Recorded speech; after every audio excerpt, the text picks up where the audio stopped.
आघाडीमधून खूप महत्त्वाची लोकसभेतल्या यशामुळे नवीन ऊर्जा मिळालेल्या मवियाला आत्तापासूनच सत्तेची स्वप्न पडू लागली आहे। मात्र मुख्यमंत्री पदावरून मविया ठिणगी पडली आहे। सीएम पदाचा चेहरा द्यावाच लागेल असं सांगत राऊतांकडून ठाकरेंच्या नावाचे संकेत देण्यात आलेत, तर काँग्रेस आणि राष्ट्रवादीकडून सावध भूमिका घेण्यात आली आहे। पाहूया याचवरचा एक खास रिपोर्ट।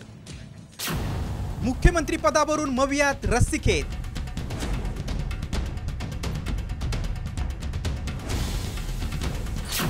राऊत म्हणतात ठाकरेच मवियाचा चेहरा।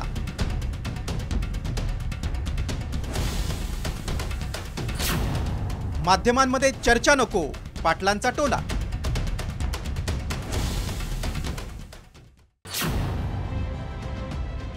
लोकसभा निवडणुकीत महायुतीवर मात केल्यानं महाविकास आघाडीच्या नेत्यांचा आत्मविश्वास वाढलाय।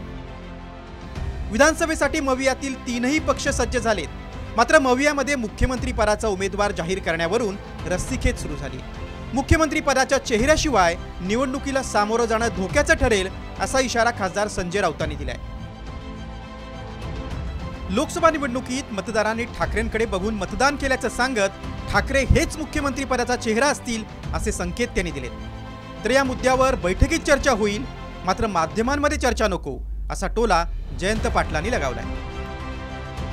लोकसभेतलं मतदान अनेक घटकांचं हे माननीय उद्धव ठाकरे यांच्याकडे पाहून सुद्धा झालेलं आहे।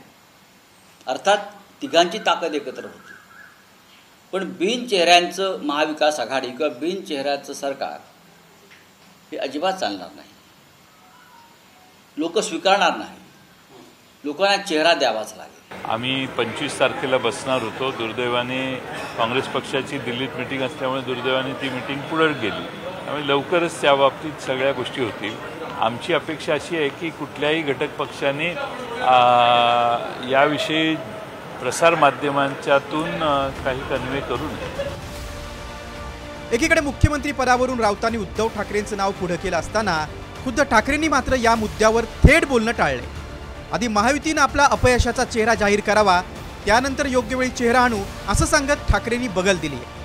पहिल्या प्रथम महायुतीमध्ये त्यांच्या अपयशाच्या धन्याचा चेहरा समोर येऊ द्या, कारण ते एकमेकाकडे बोटं दाखवते, तुमच्यामुळे आम्ही पडलो, त्यांच्यावर तो चेहरा येऊ द्या। आमचा महाविकास आघाडीचा चेहरा योग्य वेळेला आम्ही आणू, आणि आमच्या महाविकास आघाडीचा चेहरा हा माझा महाराष्ट्र आहे। त्याच्यामुळे पहिलं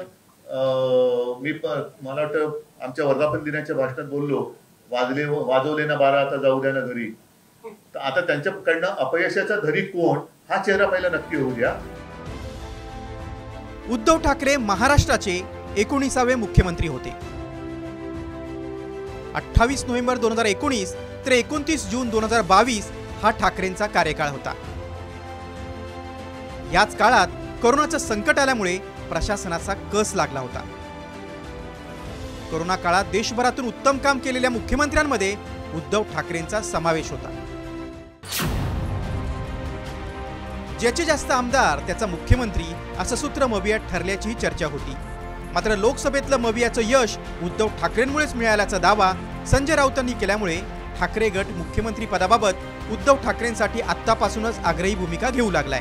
त्यामुळे विधानसभा निवडणूक ठाकरेंच्या चेहऱ्यावर लढवणार की नाही याबाबत उत्सुकता वाढली। ब्युरो रिपोर्ट, साम टीव्ही न्यूज।